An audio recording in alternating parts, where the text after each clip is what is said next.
Hello, everybody. Welcome to this video podcast in the run-up to the OmnichannelX conference. Hopefully you know by now that the 2020 conference is coming up June 8th to 10th in Amsterdam, Netherlands. My name is Nazar Bina. I am a program director and interviewer here on the podcast. I would like to thank my regular subscribers for joining us again. And this is also the second session we'll be doing with Gina Balarin, who's going to tell us a little bit about herself in a minute. We've got some speakers that are adding up on the site. You can see some of those here. We've got Margot Bloomstein from Appropriate Inc., Cisco, Google, Accenture, Lullabot, the European Commission, and many more being added just about every week. So we hope to see you there. And without any further ado, I'm going to flip over and introduce you to our speaker of the day, Ms. Gina Balarin. So Gina, you're the author of The Power of Storytelling, a very exciting book, and it's targeting a particular niche which probably doesn't get as much attention as it should. So can you tell our listeners a little bit about yourself and about the book? Cool, Naz. Well, it's fantastic to have a chat with you again. Just to let you know, storytelling is kind of the essence of what I do. The book itself, actually, is called The Secret Army: Leadership, Marketing, and the Power of People. But effectively, it's about storytelling. And so when you think about the nature of storytelling, the reason that there is a picture of a tree growing organically out of a book is that that kind of concept is thinking about how do you build growth in your organization. Now, most people think about growth as making revenue, acquiring new customers, different regional diversity. But I think about growth as the ability to convince and to help more people through the services or the products that you offer. And an essential element of doing that is actually being able to tell stories that connect emotionally with your potential audience. And the best way of doing it, in my opinion, is actually to combine your secret army when you're doing that. So if we take a look at the elements of what's actually involved in a secret army, well, it seems pretty obvious, right? An army has two major complements. It has the leaders, so the generals, the people who look after your army, who make sure that they know where they're going and what you're trying to achieve and you know who you're fighting. And then the second element is your foot soldiers, of course. Now, the foot soldiers are the people who, in our normal day-to-day business lives, are actually walking and talking and solving problems, whether they're creating software or baking cakes, it doesn't matter. Those are your foot soldiers in your corporate army. But what people often forget about, and the reason it's a little bit of a secret, which is not so secret when you really think about it, is that the third element of your secret army is, in fact, your customers. So when I talk about the power of stories, the power of storytelling, the power of growth, it's actually about how you use the delight and the emotions of your customers, particularly, and this is a really big one, the sense of pride about what they've actually achieved through the use of your product or services that makes them tell incredibly credible, valuable, and authentic stories on behalf of your business. And the result of that is that when people watch your stories or they read your stories or they listen to your stories, you're not selling to them because your customers are doing it for you. I think that there's something I want to just add to that. That resonates with me so much, and so many of the organizations that I'm working to, especially large enterprises, they keep acquiring and merging and growing what it is they offer. So there's, rather than the focus on the marketing funnel, you know, the leads become prospects, become sales, etc. This kind of linear arrow of put more stuff in one end of the thresher and more stuff comes out the other. They're starting to realize that it's growing the relationship and growing your, they talk about footprint within a particular client. How do we grow how much of our offering, which can take many forms of services and premium services, support and upgrades and modules and sub products or products that are we just bought or merged with, etc. How do we grow that relationship so that they're using more of our solutions? Well, that's a really important point you raised there about brand loyalty. Mhm. And if we think about the ladder of loyalty and how people evolve over time, it is a question of how much do you connect with a brand. Okay, so the theory was that people are more emotionally connected with something that they buy directly. So the theory was that people are more emotionally connected to B2C brands rather than B2B brands. So I love Rado watches, for example, and that's really meaningful for me because I have an affinity with the beautiful, elegant brand. Or I love Apple. Personally, I don't, but a lot of people do. They're Mm. absolute Apple fans. They will buy the latest product just because they love Apple. What was interesting is when they did this research a few years ago, they realized that actually people have a greater emotional attachment to B2B brands because of the risk involved in making Hmm. their purchasing decisions. And so Wow. what ends up happening is that if you're spending tens of thousands, maybe even hundreds of thousands, maybe even millions of dollars on whatever software it is that you're purchasing for your company, and you're, say, the head of procurement, there is a massive emotional risk attached to you making the right decision with that brand. And so if it works and it solves your company's problems, if it's visible, and that's another story that we could talk about, how visible is an actual brand that your company uses. If it works, people love it. It builds an emotional connection that is actually stronger than the brand that you as a purchaser spend your hard-earned cash to be able to afford. That's fascinating because I've never heard someone say that there's research to back that up. I find it intuitively true in the sense that I've I walked clients through these sometimes, as you say, multi-million dollar purchases, and it's a big deal. You've got careers riding on this stuff. If I Absolutely, yeah. if I buy the wrong mobile phone, I'm annoyed for 18 months until I get a new one. But you're right. The potential fallout and impacting your entire life as an individual with Mm. with a business to business buy can be significantly greater, several order of magnitude. Well, the interesting implication of that is that organizations talk a lot about brand. Now, brand was one of those nebulous subject matters that I was a little bit scared about talking about because I felt like I didn't really understand it. And that's partly because brand, like strategy, is one of those words that people throw around and it could mean absolutely everything or it could mean completely nothing. The Mm. reason I think that brand and emotions and storytelling are now so intimately connected is because once you do find a product or service that you've obviously invested in, maybe your job's on the line with investing in this, and once you've seen it as a success, once it starts building a profile in your organization, that sense of pride, that sense of achievement becomes an all-encompassing ability to right, connect with people. And then what ends up happening is that wonderful thing called brand loyalty kicks in. And you were talking about how do you get people to buy more of your services, to expand them, not just into different geographies, because we know that large organizations, you may have sold into the Finnish branch, but you won't necessarily have sold into the Australian branch. How do you actually expand the geography? Well, it's actually about expanding the product offering. And as companies, as you said, acquire more and more tools in their toolbox, how do they extend that brand so that people are as connected to a different part of their product offering?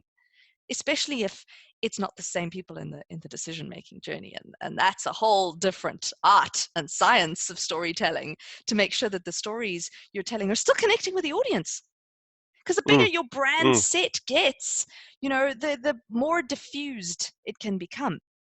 And sometimes the harder it is to actually go, well, once upon a time I sold it to, say, software developers. Now I'm actually selling it to heads of finance. And they're both using my product, but they have completely different emotional attachments and engagements. And one brand umbrella does not a true brand experience make. So that leads me into a very interesting question because as much as we talk about stories in the market, uh, this can all seem a little bit opaque. So we have our secret army who are going to work around this story this story concept from various concept perspectives. But how do you find a good story? Um, how do you leverage this army? That's such a beautiful question, Lars. The point about a secret army of storytellers is that people assume that marketers have the stories because they tell the stories. Hmm. And let's assume that all marketers are writers, which of course they're not. I mean, they're great graphic designers and SEO experts and demand generation experts. Let's not go into that detail now. Let's talk about the fact that someone is a good storyteller. Hmm. But the thing that's important about stories is not just that someone is able to tell that story or put it in a framework where they encourage people to talk about it. It's actually who's doing the telling and who owns the stories. Hmm. So what I found through an ability to draw stories out of the secret army in your organization is that, yes, of course, it's about your customers. And of course, there are many ways to get stories out of your customers. To name a few, you could do webinars, you could do case studies, you could do written testimonials, podcasts, videos, even get them on client calls. The possibilities, there's quite a long list of possibilities. I wouldn't say they're quite endless, but there are a lot of them. But the same applies, and the same tactics can be used for the people within your organization. So actually, marketers need to expand their secret army to every single person who has contact with their customers. Every single person. That means that your customer service people are having contact with your customers. They have stories to tell. Your salespeople obviously have stories to tell, and they constantly crave stories. They ask marketing for stories all the time, and marketing goes, well, how am I supposed to know these stories? You know the stories, you know the customers. And then the people who actually solve the problems for your customers, so the people who are actually on service desks at the end of the day. And the problem is, the larger an organization gets, the more disconnect there is between the people who tell the stories and the people who know the customers. So the art of science is actually, or the art and science of marketing is actually being able to identify where the storytellers are. And I talk a bit about this in a chapter called Secret Storytellers and Hidden Idea Generators. And effectively, the point is that behind the scenes, you have no idea how much hidden potential exists in your organization. And the real art is being able to find those storytellers who can contribute their words in a way that makes it meaningful. Not only does it make marketers' lives easier because they've got a much more diverse depth and breadth of talent that they can draw on, but Mm-hmm. it actually means that you get a multitude of voices. And the talent that marketers have to bring is to being able to bring that so that it still sounds like a brand, that you're still making it consistent. But remember that anytime someone touches your audience, your customers internally, there is a connection that happens between them. And when the customer is satisfied, when the experience goes well, it deepens that emotional connection with that brand. And if you can capture those stories and then share them out with the rest of the world, that create stronger connections between you, your customers, and your prospects. So that is it just speaks exactly to the heart of why OmnichannelX was born, about integrating and governing across our different departmental silos and business functions for a win-win-win situation, so that the staff, the brand, and the customers are all benefiting more by unblocking communications and having an omnidirectional flow of content, of stories, of data that allows us to collaborate better and to get more value out of each other in all directions. So I just love this stuff. But it does speak to a question of, how do you set it up? So you say, how do you capture? How do you put in the pipes? How do you put in the workflows and the systems to move it from like marketers running around the entire enterprise with a clipboard, which is kind of what Yeah, I'm yeah, yeah. picturing when you talk. So tell us a little bit about how this works. Well, customers are out there. They have stories all the time. Are they actually happy all the time? Well, no. No one's happy all the time.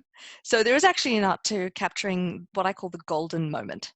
That moment when your customer, in a software example, has they've gone live long enough ago that the software is now being embedded in the organization. It's being used. If they had metrics about what they had before, they're starting to see those grow. They're starting to see success coming. They're starting to get that excitement. And that's partly why you have to have a direct line into the people who are setting up those relationships with your customers, who are making the software actually work in reality. And that means you're capturing them at the right time because your account manager knows what the right time is. And then the next step is actually what people often fall at this first hurdle, and that is you've actually got to ask your customers. Like, it's a no-brainer, but you can't just expect customer stories to fall out of the sky. I mean, it would be great if they did, but no matter how happy your customers are, they're not going to tell the marketing team that they're happy. They're going to tell whoever they have as a customer contact within that organization. Then comes the marketing part. Then comes the beautiful words and the beautiful images to be able to turn that into a story. And that we all know how to do as marketers, pretty much. What we're not always good at is actually checking with our customers that they're happy for us to use it. Mm. And it's really important. A lot of companies don't like to have their brand and their logos used, and that can be a massive hurdle. And in my fairly extensive experience of collecting case studies over the years, what I've found is one of the biggest problems. Marketing talks to someone in the organization who says, let's do a case study. You go, yay, let's all get on calls and we interview people and we get amazing stories and we get their pride and their enthusiasm and their ability to have solved a problem with our tool. Yay, that's great, right? No, it's not great. Because what happens if no one's told their marketing department, no one's told their HR department, if it's HR software, no one's told their legal team that it's going to be, what about their brand team? And all of these people sometimes have to get involved. And the bigger the brand, the more likely it is that you're going to have to jump through all of these steps. And so what I now try to do, and I'll leave this tip with people, is effectively, if you're going to tell a story, first of all, make sure that it's a good story to tell, that you have a combination of great facts and then also great stories, compelling emotions that become part of that. But then also make sure that you know what steps of approval people are going to have to go through before that case study can actually see the light of day. Because I've been heartbroken by telling too many stories that have never actually gone out to the public because computer says no. It's sad. And then the next stage, the last stage almost, is to make sure that once you've got those stories, you can actually use them. And I've also worked in organizations where people tell stories, you capture stories from customers, and it's so long between the time that you have the conversation with the customer and they're happy and the time that the case study finally sees the light of day for, the legal and the brand, etc. reasons, that what ends up happening is that story sits in a lovely little theoretical box in a marketer's office somewhere, and or worse, in a PDF that is not actually SEO readable. And no one ever knows that that story exists. It's So heartbreaking. they go through all that, then it becomes shelfware. Yeah. Ouch. Shelfware. Okay. I like that. Yes, shelfware. Oh, I live in constant, as a consultant, I live in constant fear of my work becoming shelfware. Last thing I want to do is spend weeks and months and put my life into a series of recommendations and guidelines and et cetera. Yeah. And then they go, thank you very much, and put it up on a shelf, and there it collects dust. I wake up in the middle of the night. I want You're to in the ask wrong you. line of business, Lars. Yes, well, too much passion for what I do. I think whatever it is I would do, I would still wake up in the middle of the night for some reason because I was too excited about it. Um, can I ask you? I want to ask a little bit about the first two lines, the blue and the gray here. Catching Mm-hmm. customers at the right time and ask to get the stories. So before the marketing bit kicks in, this is the part where I feel so many organizations struggle. How do we get that communication actually going? Are like really, if I'll turn it back to you and say, can you tell a story? Tell us a story of they put in a wiki, they put in a email box, they put in what they did internal what ring round, blog post, conference call. What are the mechanisms that Okay. allow this catching and transporting of from a support person who doesn't see this as being their job? Yeah. How do you get the incentive and the ball rolling with these people who are not seeing this as their role? Well, Naz, if it effectively comes down to relationships. And Mm-hmm. what we were talking about, the whole point of Omnichannel, to get people across the organization communicating and collaborating. Mm-hmm. And what it requires is a sense of community internally, a sense of purpose, but also a sense of pride internally. Mm-hmm. So what has worked really well for me at organizations I've worked in the past, where this was actually successful, is to be able to have conversation at senior levels to go, right, we agree we need to use our customer stories. Do we? Mm-hmm. Yes, because it's not a given. Okay, Mm. great. We agree. Right. Now, who in your team is responsible for looking after customers and for having direct conversations with those customers? Great. Who in my team is responsible for turning those customer stories into a thing? Mm-hmm. Great. Now let's connect the two of them. And what ended up happening was it wasn't just about connecting them. It wasn't just about producing a spreadsheet. It wasn't just about putting times in everyone's diary so that you caught up regularly and you could go through that list of, let's say we've got 20 candidates for case studies. We need to know, is it now the right time for us to capture any of those? It is actually Sorry, about, not just, but you did that too. yeah. Oh, okay, Of course okay. we did that too. Yeah. Okay, well, so for the layman, for the unindoctrinated, even that wasn't even clear. Like, what is the mechanism? Do you make a target list? Do you run over it? Like, Yeah. you There got you to give it go. to me in what is it? Okay. It's Step give it by to me step. in horsey doggy buggy. Okay, fine. First of all, and Yes. this is where I was going to, I hadn't quite got there yet. First of all, Okay. you've got to build the passion. Okay. You've got to realize that while it may be marketing's responsibility to get the story in a beautiful format that goes out on the internet, it can't happen without the rest of the organization. Hmm. And often this is the first disconnect, the biggest hurdle, the thing that I left to last because it's like the most important. You have to build those relationships across the organization so that the person who sits on the phone every day going, hello, can I help you? Oh no, your software is broken again. I'm so sorry. And gets those rare moments when they're like, what? You mean I helped you? I saved you money? I made your day better? Oh my God, that's awesome. I need to tell someone. And they actually put that into some kind of format that they can send out to someone else in the organization.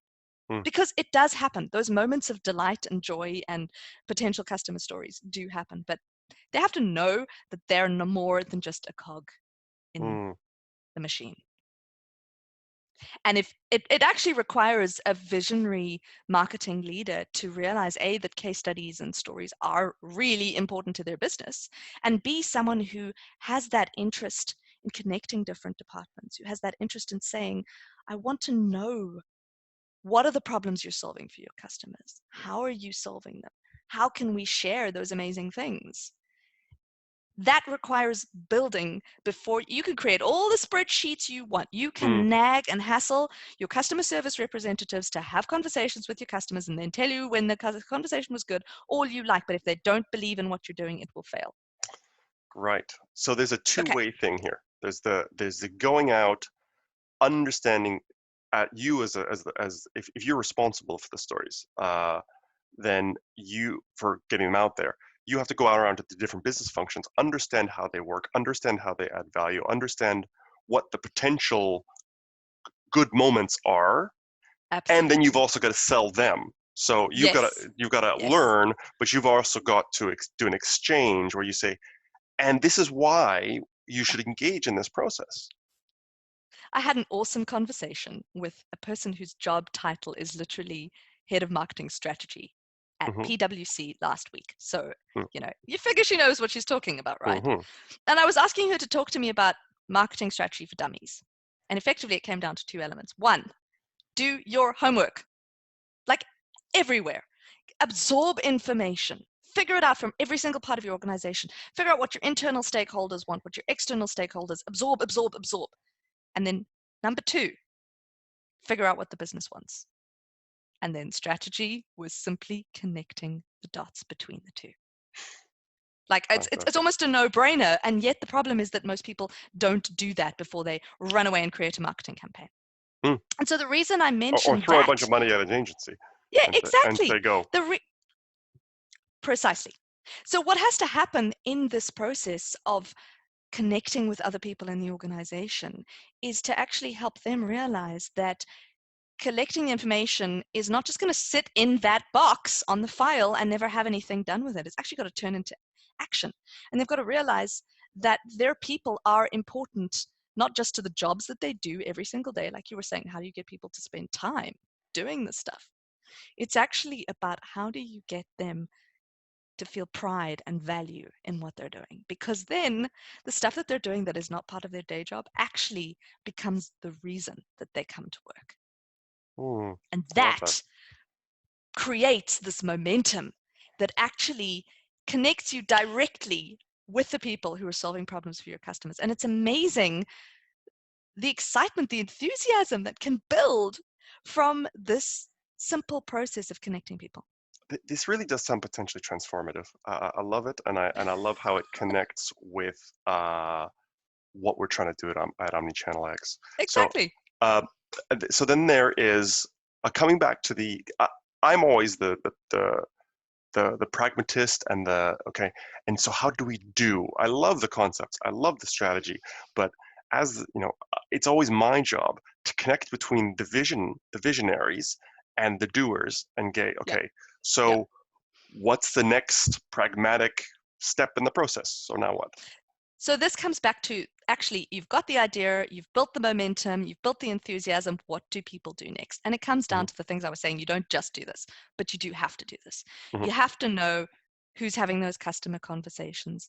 You have to commit to having regular conversations with them. You have to get business buy-in from the leaders of their organizations that agree that it's worth them spending a certain amount of time on these conversations. You have to commit to doing it regularly, and Hmm. they also have to see, well, this is number 5, they have to see the output of what they're doing. Mm. And that's often a failure in marketing, especially if it takes a hugely long time between the idea of a happy customer and actually being able to deliver some kind of output, webinar, case study, testimonial, landing page, blog post, whatever it is. And so once you've got that story finally and you're going to unpack it, then comes what is one of the superpowers of an awesome marketing team. It becomes that combination of two halves coming together Uh-huh. and making a beautiful heart. Okay, and those two halves are our content marketing and demand Hmm. generation, or in Okay. other words, your story and your amplification. Okay. So you've got the story, you've got it in a beautiful format, you've got everyone in the organization helping you to build that story and to put it together. Like we said, if it's shelfware, like there's no point. There's Mm. literally no point for wasting anyone's time in the process. So you have to be able to put the stories out there in a way that people can see them. Well, there's theoretically tons of different places that you could put the stories. So, Absolutely.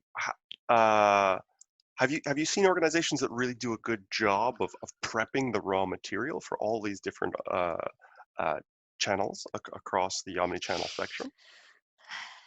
That's a good question that you ask, Naz. I think the nature of organizations is that they tend to excel in certain areas. There are some Hmm. organizations that do marketing remarkably well and that are able to touch a whole bunch of different parts of marketing, that are able to use lots of channels. But what we've got to realize is it's not about lots of channels. It's about No, the no, right no. channels. Yeah, not Y- mass, y- Yeah, just the ones, exactly. just no, The but ones that no matter. company has, theoretically, you could prove me wrong with an exception, but very few brands today will have less than 3 or 4. So, and even 3 or 4, it's a lot to prepare your stories effectively for that and get a machine operating. Yeah. And I'm assuming you mean 3 or 4 brands, 3 or 4 marketers, three or Oh no, three or four four what? channels, 3 or 4 Oh, ways right, that you right, right. get Yeah, your yeah, yeah. stories out there. Yeah, At you can least. have dozens of ways. I mean, there's Hmm. an art to being able to take a single piece of content. Hmm. I'll give you an example of a case study and being able to use that everywhere. Okay, so this model here that you see up on the screen, which is quite hard to read, is what Hmm. I've created called Stories as a Service. So I am a marketer, I'm a storyteller, I'm a speaker, as well as someone who actually writes behind the scenes. Hmm. And what happens with Stories as a Service is, because I write for a lot of software as a service companies, this is almost the model that I created to figure out how do we make sure that your customers are touched, that you're using the right tools in the right places with the Hmm. content that you've created, which is it's online and it's going back into your sales process, and you're using all of the tactics that you can to amplify it online that are relevant to your audience. But what often happens in B2B contexts is that the way people really connect emotionally with other people at the organization is through physically meeting them, shaking Hmm. hands, going to an event. And so the story behind Stories as a Service and where it came about is that I actually went to one of my customers event. So the software company was hosting a day where they brought along their existing customers. They brought along some prospects as well. They asked people to speak up on stage, and they said, "Hey, Gina, would you like to speak about the secret army and relate that back to our secret army of customers?" I'm like, okay, sure, yeah, I'll jump up on stage. And interesting, because I'm speaking in Sweden to an organization, of Swedish people. Thank God, Hmm. Swedes speak excellent English, so they can understand exactly what I'm saying. Because goodness knows, I could see the slides, I could recognize the slides, but I had no idea what they were talking about the rest of the event. But what happened is I stood up on stage and I told a story about one of their amazing customers. Now, in this instance, their customer was doing some kind of automation software, and they were basically taking paper out of the process. And once they did that, and it took them many years to be able to convince their organization to invest in the tool, they threw a party. They were so delighted about this that they actually decided, we're going to make this going green thing a theme. And Oh. somehow they managed to time the launch of their event, or the launch of their product, with St. Patrick's Day. So you and your most European audiences will know that St. Patrick's Day is, of course, green. And Mm. the theme was going green, getting rid of paper. So what they did is they had a massive recycling day, and they encouraged everyone to get rid of the paper in their drawers, to clean out their office spaces, and to go green in that perspective. But they even went as far as having green cake and green beer. Green beer, I kid you not. And it's in St. Patrick's Day. You drink beer on St. Patrick's Day, So Who they cares if went. it's green? So they Not went sure I'd like green beer, full. but hey. They actually intertwined their narrative with the greater holiday narrative and the branding. Absolutely. Absolutely. It was genius. And the fact that this came from an accounts payable team, you wouldn't have expected that, but it worked, and it worked brilliantly for them. But what happened, and this is the magic that evolved Stories as a Service, is the audience got so excited about the concept of building a secret army, of building pride in the Mm. product that they'd purchased, that I managed to connect the people who were seeing me up on stage with the audience who could hear that story. And customers actually came to me and said, I built a secret army around this product. I want to tell my story. Help me Mm. tell my story. I'm like, awesome. And because the salespeople were excited, they're like, oh, I know this prospect and this prospect. You need to talk to them now. And the next day they had a customer event, and we got a whole bunch more people to say, yes, I'll talk to you on you can record me on in audio format. Someone else said, yeah, sure, you can get a testimonial from me. And someone else said, yeah, sure, we can do a case study. And it became this amazing service of stories. And what ended up happening is, it much like I talked about the strategy of building that emotional connection, building that sense of value and of pride in the organization. I happened across this fantastic experience of building pride across your customer base through an event that activated customers, that then turned into marketing content, so that we could roll that out, we could amplify it, we could put it online, we could build it back into the sales process so people could sell it again. But it all started way back before the event happened. So Because it if we creates a hadn't been virtuous able to, cycle. Sorry. absolutely, if we Yeah. hadn't identified the customers beforehand, if we hadn't contacted them on the days, and sometimes if we hadn't realized that actually in their contract already there Hmm. was something built in to say, yes, we have negotiated a discount and we agree to give you a case study off the back of it. Mm. If we hadn't asked them, and if we hadn't really felt them, made them excited about something that they felt they wanted to praise Mm. or thank them for being able to give this, it wouldn't have worked as effectively. But you're right, it was a virtuous cycle, because once we build that customer story and share it with customers in a way that creates that excitement, it almost makes customers go, wait, hang on a second, I've got a story to tell as well. I wonder if anyone would be interested in hearing my story. I think it's I just it just it makes me think about is a dinner party where Okay. the conversation can be very whether how'd you get here, la di la, and then if someone tells a good story, it is immediately contagious. You're Everyone else right. everyone else wants to jump in with their story, and there's a switch from chat to an exchange of stories, and when you feel Hmm. that moment in a group of people, it's electric. and You're and right. and you can see people kind of like bouncing in their seat, wanting to be next, wanting to be the one who gets to hold the conch. And and tell their story next. And I think what you're doing is you're leveraging that, you're scaling it up to the enterprise level, but it's so intuitive, and how it would absolutely make sense that if you can get this virtual cycle spinning, I'm almost imagining, how do does anyone want to hear all these stories? Yeah, how do you, there could be so many people in a large brand, and it's a matter of actually.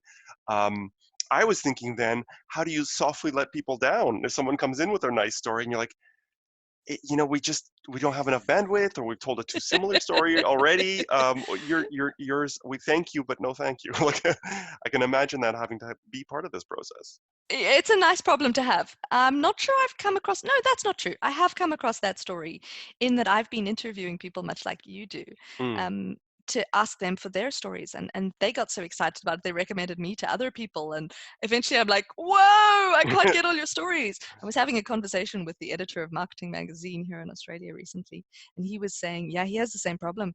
mm, And until you said that now, I was like, oh my God, I never realized this. I literally had the hairs on my arms standing up as you were talking about effectively story contagion, because that's what yes, it is. It's absolutely. like infectious. And what he did is he solved the problem by saying, you know what, I just interview everyone. And then when I have time, then I turn it into a story that I can actually do. And I think if organizations got to a point where they had more stories than they knew what to do with, I mean, hallelujah. No, Yeah, I absolutely. think we're far away from being able to have that yet, but it does become a thing. And story contagion is effectively, it's part of our human DNA.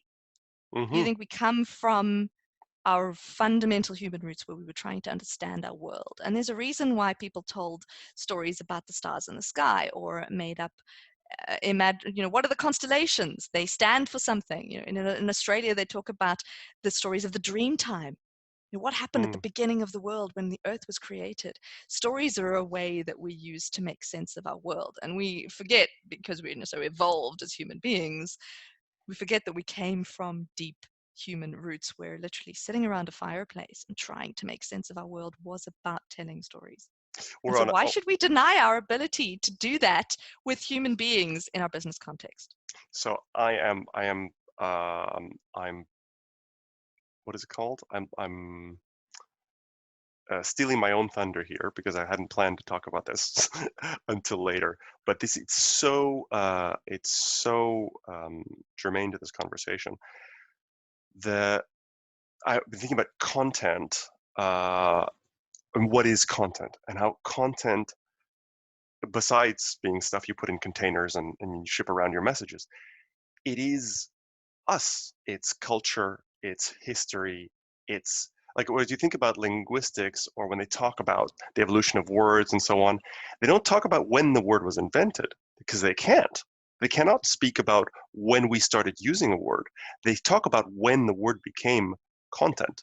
They talk about when the first recorded written instance of the words started coming out, by who, when, etc. And then whomever wrote it down first, whoever turned it into content, they are attributed with inventing this word, which they could have heard for 5 years down the pub. But until it becomes content, that's the transition when it becomes Mm, part mm, of the history of humanity, is when we go from the story, and we take it from being, as in, or come back to what we were discussing earlier, if we take it from conversation and chat, and it becomes a story, it takes on story structure, then it takes on a new life, and it takes on all longevity and potential contagion, that ordinary words, ordinary chat, ordinary day-to-day stuff doesn't have. And it's so okay. I wanna go. We've taken a very lovely arc of the happy path. I'm incredibly inspired now, and I hope that our readers are being inspired to understand, no matter what part of the organization you are in. You know, I work a lot with marketing. Gina is a tried and true marketer. But remember that whomever you are, if you're in UX, if you're in support, if you're in technical documentation, if you're in sales, even if you're listening to this, that you're part of this stories as mm, service ecosystem, that mm. you can plant the seed, of this tree, by talking to other people in your organization, talking to your marketers, talking to your managers, and because you have a valuable story to tell. But what about when it doesn't go so well? So we've tried to do this, and we're trying to create good stories. We're trying to capture them. What do we do if it's not landing the way we would like? Well, I like to use an acronym. Okay. So when people don't share your stories, when they have these stories that they hide because they don't want anyone else to know that they're doing great work behind the scenes, don't get angry, get irate.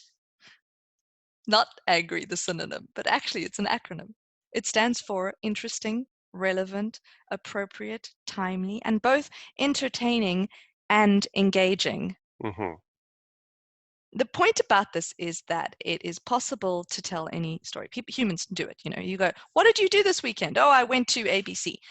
And there's a difference between just repeating a set of actions and having a cadence, having a hero, having a journey, having a goal, a desired outcome.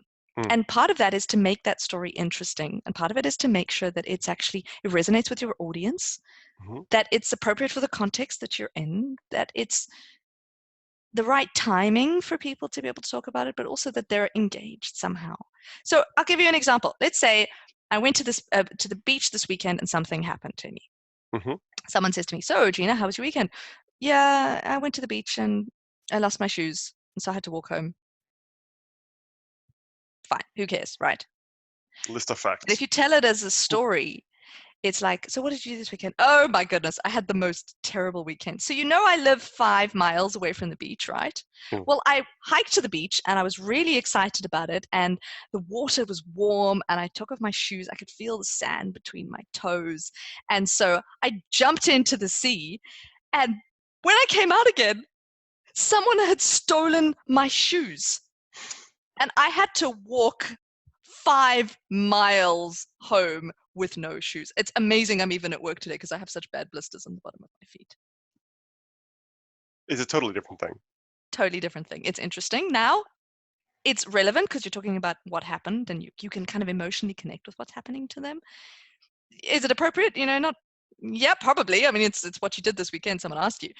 But the point is It's that an it's appropriate example for entertaining. this discussion. Exactly. And what ends up happening is you can feel the narrative, you can connect emotionally with it, you can sense the sea, you can feel the blisters and the pain on someone's toes, you can get the emotion of, you can almost imagine that you're stepping on that sandy beach and diving into that cold water, right? And I think the problem has been in marketing that we tend to take ourselves far too seriously. Mm. And we forget that actually, especially in B2B marketing, we're talking to humans. It's not B2B, it's not B2C, it is H2H, it's human to human. You might be buying a product, but at the end of the day, you're selling it to another person. And so the only way to actually be able to connect with that person is to be able to be a little bit brave and to tell those stories in a way that you can kind of put yourself in their shoes. Or not in their shoes, in the case of someone who might actually be walking 5 miles from the beach. Don't steal their shoes.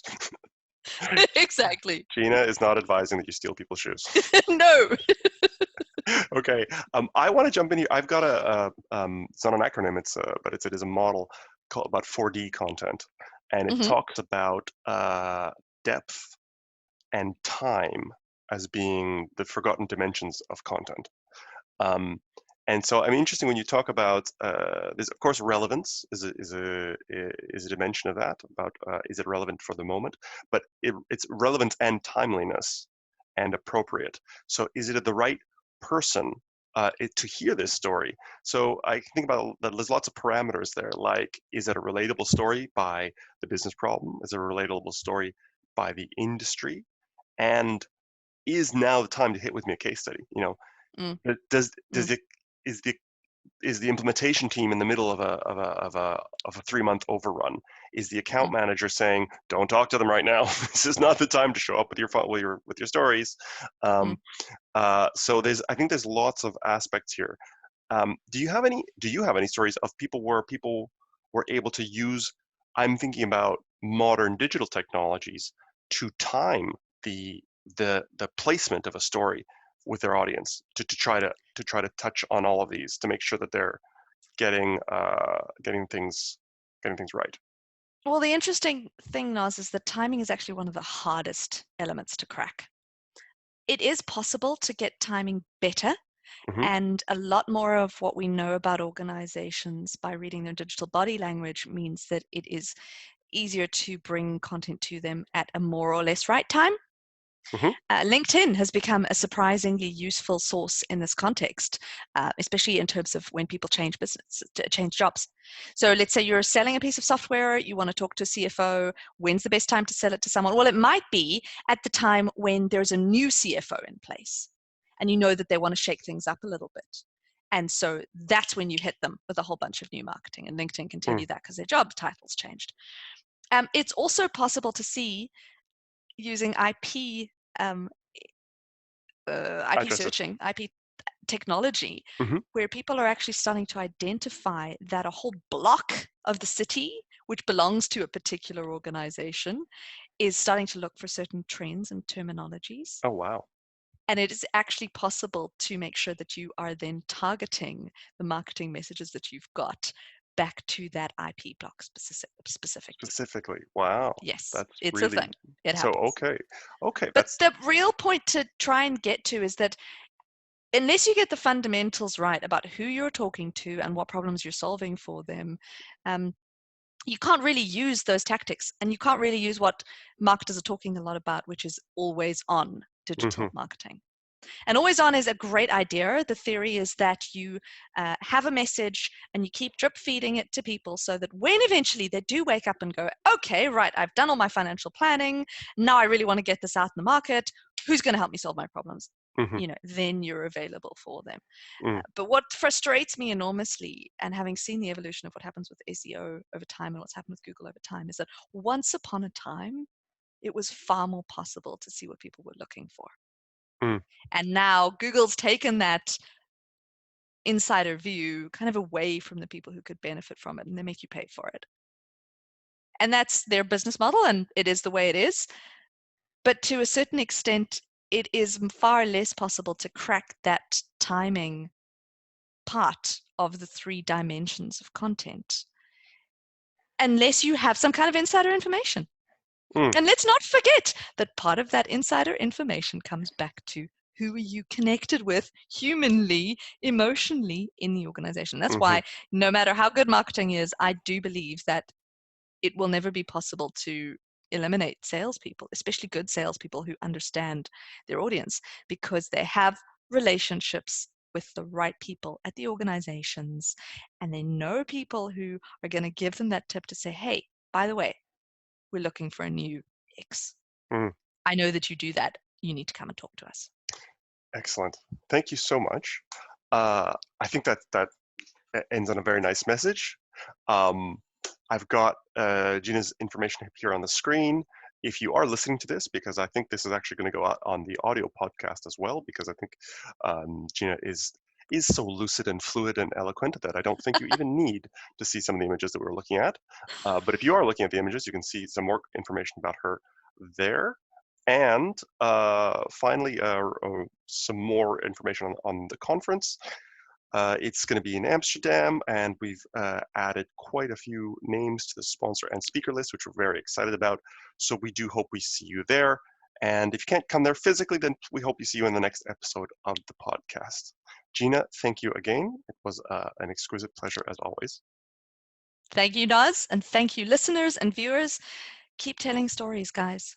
Change the world. Until next time, bye bye, everybody. Bye.